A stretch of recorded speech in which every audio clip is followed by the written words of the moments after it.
राधे राधे दोस्तों मेरे YouTube channel पर आपका हार्दिक स्वागत है। दोस्तों आज हम बात करेंगे कार्तिक मास कृष्ण पक्ष एकादशी के बारे में। कार्तिक मास कृष्ण पक्ष एकादशी को रमा एकादशी कहते हैं। रमा एकादशी कब शुरू हो रही है और कब ख़त्म हो रही है और ये किस दिन मनाई जाएगी और इसकी पूजा विधि क्या है, कथा क्या है और इसका पारण का क्या समय, सारा चीज़ें आपको इस वीडियो में मिलेगी। वीडियो को अंत तक देखिएगा। वीडियो अच्छी लगे तो लाइक शेयर कमेंट ज़रूर से कीजिएगा। कमेंट में राधे राधे लिखिएगा। चलिए वीडियो को स्टार्ट करते हैं।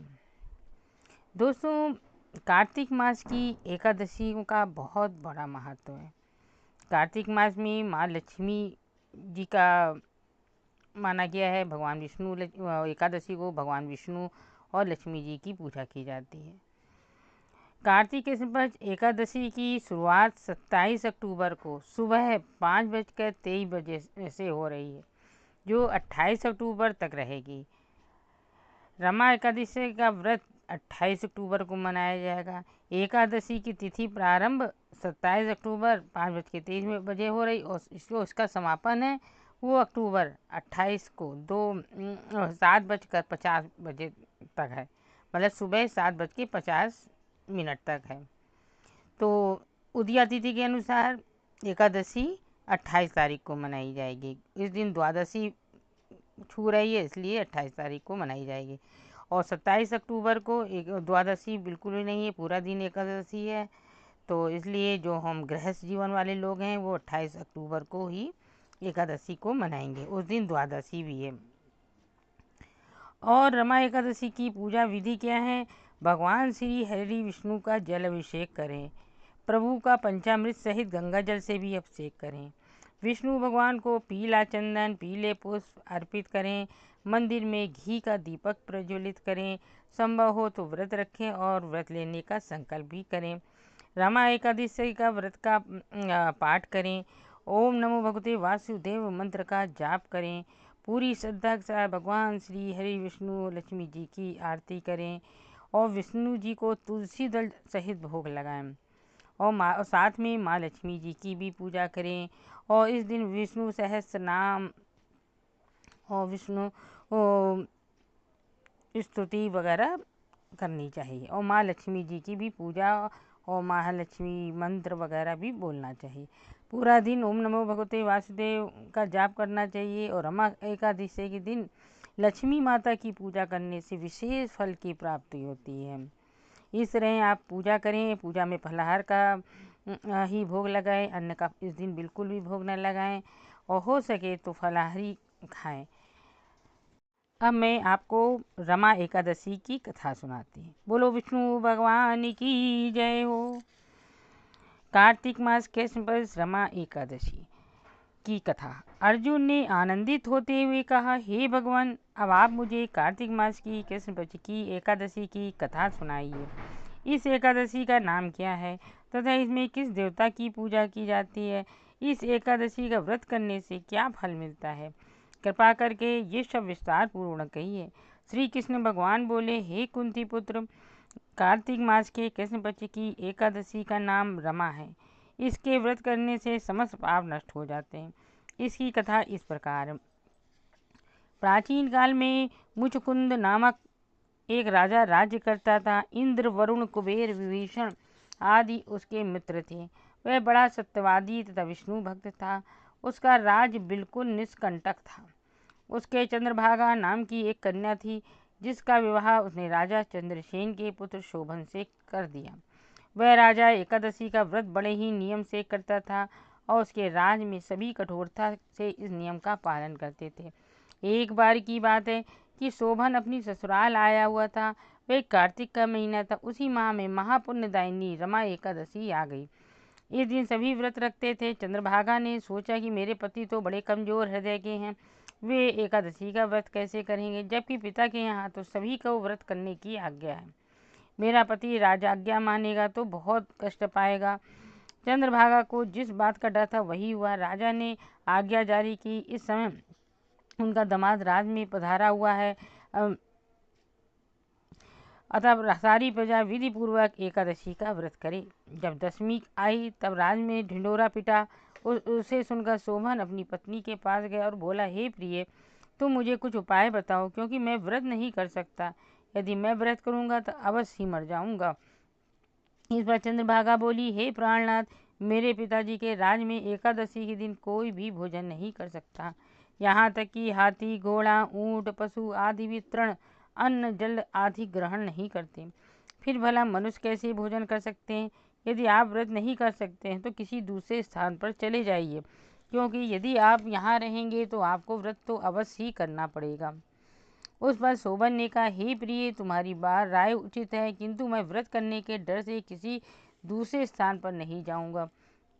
अब मैं व्रत अवश्य ही करूंगा, परिणाम चाहे कुछ भी क्यों ना हो। भाग में लिखे को भला कौन मिटा सकता है। उसने एकादशी का व्रत किया। भूख और प्यास से अत्यंत व्याकुल होने लगा। सूर्य नारायण भी अस्त हो गए और जागरण के लिए रात हुई। वह रात्रि शोभन को दुख देने वाली थी। दूसरे दिन सूर्योदय होने से पहले भूख प्यास के कारण शोभन के प्राण पखेरु उड़ गए। राजा ने उसके मृत शरीर को जल प्रवाह करवा दिया और अपनी पुत्री को आज्ञा दी कि वह सती न हो और भगवान विष्णु की कृपा पर भरोसा रखे। चंद्रभागा अपने पिता की आज्ञा के साथ सती न हुई। वह अपने पिता के घर रहकर एकादशी का व्रत करने लगी। उधर रमा एकादशी के प्रभाव से शोभन को जल से निकाल लिया गया और भगवान विष्णु की कृपा से मंदराचल पर्वत पर धन्य धान से युक्त तथा शत्रु रहित देवपुर नामक का एक उत्तम नगर प्राप्त हुआ। उसे वहां का राजा बना दिया गया। उसके महल में रत्न और स्वर्ण के स्तंभ लगे हुए थे। राजा शोभन स्वर्ण और मणियों के सिंहासन पर सुंदर वस्त्र और आभूषण धारण किए बैठा था। गंधर्व और अप्सरा नृत्य कर रही थी, उसकी स्तुति करे। उसी समय राजा शोभन दूसरा इंद्र प्रतीत हो रहा था। उस समय मुचकुंद नगर में रहने वाला सोम शर्मा नामक एक ब्राह्मण तीर्थ यात्रा के लिए निकला हुआ था। घूमते घूमते वे उसके राज्य में जा पहुंचा। उसको देखा वह ब्राह्मण उसको राजा का जमाई जानकर उसके निकट गया। राजा शोभन ब्राह्मण को देख आसन से उठ खड़ा हुआ और अपने ससुर स्त्री चंद्रभागा की कुशल क्षेम पूछने लगा। सोम शर्मा बोले, हे राज, हमारे राजा कुशल से हैं तथा आपकी पत्नी चंद्रभागा भी कुशल से है। अब आप अपना वृतांत बताइए। आपने तो रमा एकादशी के दिन अन्न जल ग्रहण न करने के कारण तो प्राण त्याग दिए थे। मुझे बड़ा आश्चर्य है कि ऐसा विचित्र और सुंदर नगर किसी जिसको ना तो मैंने कभी सुना और ना कभी देखा है, आपको किस प्रकार प्राप्त हुआ। शोभन बोला, हे ब्राह्मण देव, ये सब कार्तिक मास की कृष्ण पक्ष की रमा एकादशी के व्रत का फल है। इसी से मुझे ये अनुपम नगर प्राप्त हुआ है, परंतु ये अस्थिर है। इस पर ब्राह्मण बोला, हे राजन, ये अस्थिर क्यों है और स्थिर किस तरह हो सकता है, सो आप मुझे समझाइए। यदि इसके स्थिर करने के लिए मैं कुछ कर सका तो उपाय मैं अवश्य ही करूँगा। शोभन बोला, हे देव, मैंने ये व्रत विवश होकर तथा श्रद्धा सहित किया था। उसके प्रभाव से मुझे ये अस्थिर नगर प्राप्त हुआ। किंतु यदि तुम इस वृतांत को राजा मुचकुंद की पुत्री चंद्रभागा से कहोगे तो वह इसको स्थिर बना सकती है। ब्राह्मण अपने नगर को लौटा और उसने चंद्रभागा से समस्त वृत्तांत कहा। इस पर राजकन्या चंद्रभागा बोली, हे ब्राह्मण देव, आप क्या ये सब दृश्य प्रत्यक्ष देख कर आए हैं या अपना स्वप्न कह रहे हैं? ब्राह्मण बोला, हे पुत्री, मैंने तेरे लिए शोभन और तथा उसके नगर को प्रत्यक्ष देखा है, परंतु वह नगर अध्रुव अर्थात अस्थिर है। तू कोई ऐसा उपाय कर जिससे कि वह स्थिर हो जाए। चंद्रभागा बोली, हे महाराज, आप मुझे उस नगर में ले चलिए। मैं अपने पति को देखना चाहती हूँ। मैं अपने पति के व्रत के प्रभाव से उस नगर को स्थिर बना लूंगी। चंद्रभागा के वचनों को सुनकर वह ब्राह्मण उसे मंदराचल पर्वत के पास वामदेव के आश्रम को ले गया। वामदेव ने उसकी कथा को सुनकर चंद्रभागा को मंत्रों से अभिषेक किया। चंद्रभागा मंत्रों तथा व्रत के प्रभाव से दिव्य देह धारण करके पति के पास चली गई। शोभन ने अपनी स्त्री चंद्रभागा को देखकर उसे प्रसन्नता पूर्वक आसन पर अपने पास बैठा लिया।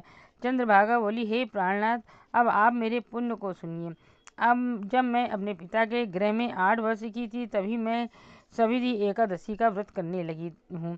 उन्हीं व्रतों के प्रभाव से आपका ये नगर स्थिर हो जाएगा और समस्त कर्मों से युक्त होकर प्रलय के अंत तक स्थिर रहेगा। चंद्रभागा दिव्य स्वरूप धारण करके तथा दिव्य वस्त्रालंकारों से सजकर अपने पति के साथ आनंद पूर्वक रहने लगी। हे पार्थ, ये मैंने रमा एकादशी का महात्म्य कहा है। जो मनुष्य रमा एकादशी के व्रत को करते हैं उनके समस्त पाप नष्ट हो जाते हैं। जो मनुष्य रमा एकादशी का महात्मा सुनते हैं वे अंत समय में विष्णु लोक को जाते हैं। भगवान विष्णु बड़े दयालु और क्षमावान है। श्रद्धा पूर्वक या विवश होकर भी यदि कोई उनका पूजन या एकादशी व्रत करता है वह उसे भी उत्तम फल प्रदान करते हैं। किंतु प्राणी को चाहिए कि वह भगवान की पूजा पूरी श्रद्धा से करे। शोभन अपनी पत्नी द्वारा श्रद्धापूर्वक किए गए एकादशी व्रतों के कारण अपने राज को स्थिर कर सका। ऐसे सुकर्मा पत्नी भगवान श्री विष्णु की अनुकंपा से ही प्राप्त होती है। ये थी रमा एकादशी व्रत कथा। दोस्तों, वीडियो अच्छी लगे तो लाइक और शेयर जरूर से कीजिएगा और कमेंट में राधे राधे लिखिएगा। चलिए अब हम आपको बताते हैं कि रमा एकादशी का पारण का समय क्या है। दोस्तों, श्याम प्रेमी श्याम 11 है 28 अक्टूबर को ही मनाई जाएगी। ये थी एकादशी के बारे में। आपको वीडियो अच्छी तो लगे तो लाइक शेयर कमेंट जरूर से कीजिएगा। चलिए अगली वीडियो मिलते हैं। राधे राधे।